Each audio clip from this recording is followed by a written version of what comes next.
से आज जो अगर इंडिया बूम कर रहा है, तरक्की कर रहा है, वो आज उन लोगों की वजह से तरक्की कर रहा है जिसको उन्होंने वो तालीम दी जिसकी दुनिया में रिक्वायरमेंट थी, और वो जाकर उन्होंने दुनिया में काम किए और आज इंडिया में इन्वेस्टमेंट्स की भरमार है। जैसे कि आप देख लें कि चीन को कोई भी 200 साल भी नहीं पकड़ सकता, इसी तरह इंडिया को भी 100 साल कोई नहीं पकड़ सकता। उनकी कॉस्मेटिक्स, उनकी ज्वेलरी, उनके प्रोडक्ट में बहुत आगे जा चुके हैं। पंडितों ने ये पेशगोई की है कि मोदी दोबारा वजीर-आज़म बनते ही पहला दौरा पाकिस्तान का करेंगे।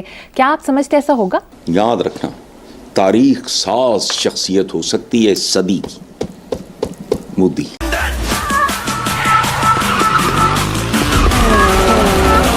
जैसे नेल्सन मंडेला टाइप अगर वो बंदा करे, चूंकि दुनिया की सबसे बड़ी जमहूरियत का वो चेहरा है। किस किस पर रोएं और कितना रोएं? अब तो आंसू भी खुश्क हो गए। हमारा तो कर्ज में बाल बाल जकड़ा हुआ है। कर्जे का सूद देने के लिए हमारे पास पैसे नहीं है, और अब हम टिका के अमेरिका की गुलामी कर रहे हैं, टिका के।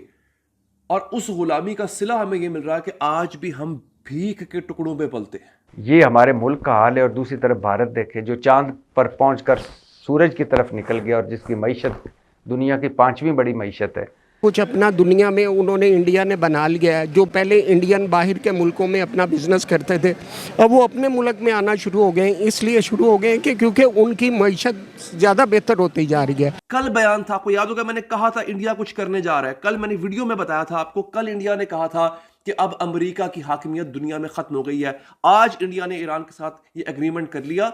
दोस्तों, दुनिया बहुत आगे जा रही है। और भारत जब चाबहार बंदर पर बैठेगा चाबहार बंदरगाह पर, तो हमारी जो गवादर है उसका क्या हाल होगा, ये आप खुद ही सोच सकते हैं।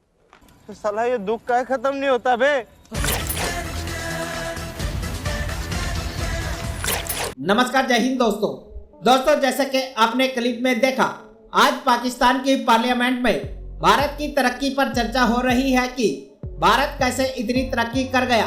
वहीं पाकिस्तान के लोग भी आज भारत की तरक्की को लेकर अपने हुक्मरानों को कोस रहे हैं और भारत के साथ पाकिस्तान के रिश्ते सुधारने की बात कर रहे हैं। दूसरी ओर पाकिस्तान के सीनियर जर्नलिस्ट हसन निसार ने तो मोदी की तारीफ में यह तक कह दिया कि अगर मोदी के कदम पाकिस्तान में पड़ते हैं तो ये इतिहास की तारीख में लिखा जाएगा। वहीं पाकिस्तानी मीडिया में भारत ईरान चाबहार पोर्ट पर हुए एग्रीमेंट को लेकर हैरान है। दोस्तों, ईरान ने चाबहार पोर्ट को 10 साल के लिए भारत को सौंप दिया है, जिसको लेकर पाकिस्तानी मीडिया अपने हुक्मरानों को कोस रहे हैं कि देखो भारत कैसे दुनिया के साथ कारोबार कर रहा है और हम अमेरिका से डरकर चुपचाप बैठे हैं।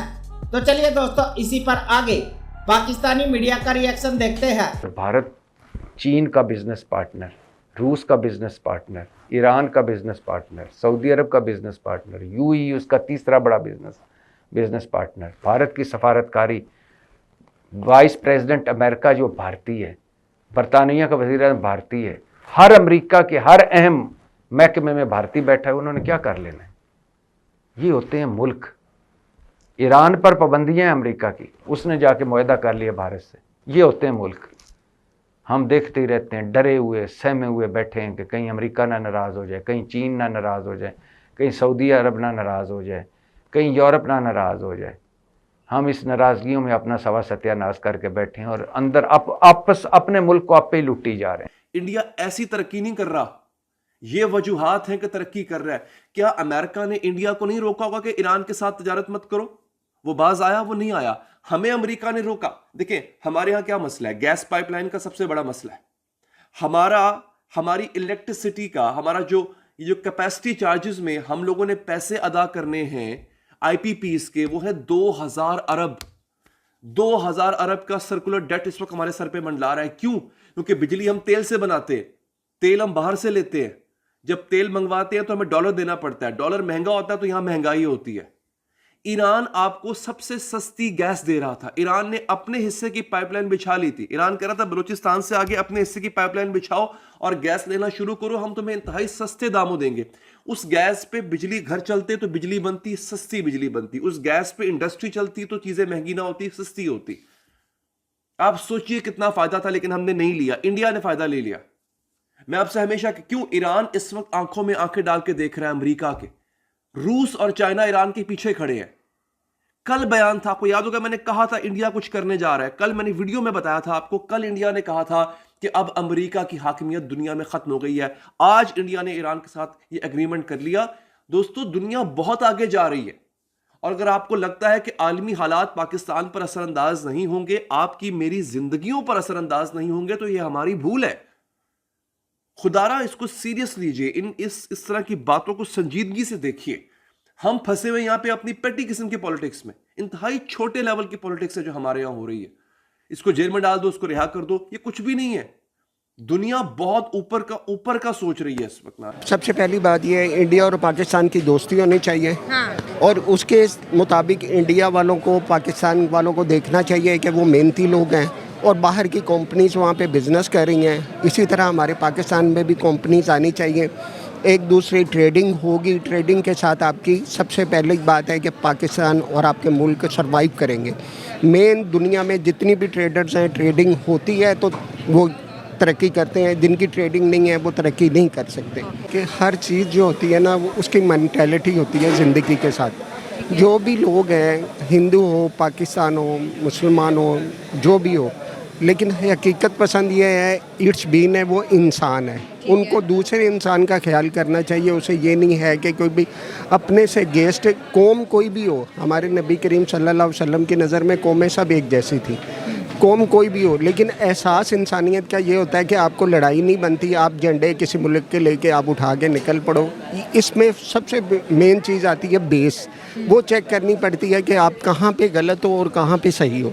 इन चीज़ों को सबसे पहले आपने वो बेहतर बनाना है। और हर मुल्क के वज़ीर आज़म का काम बनता है कि अपनी आवाम को बेहतर बनाने के लिए उसका काम है कि उसको एक हुक्मरान बनाया गया है कि उसकी शहर के अंदर या उसके मुल्क के अंदर इस तरह की बात नहीं होनी चाहिए।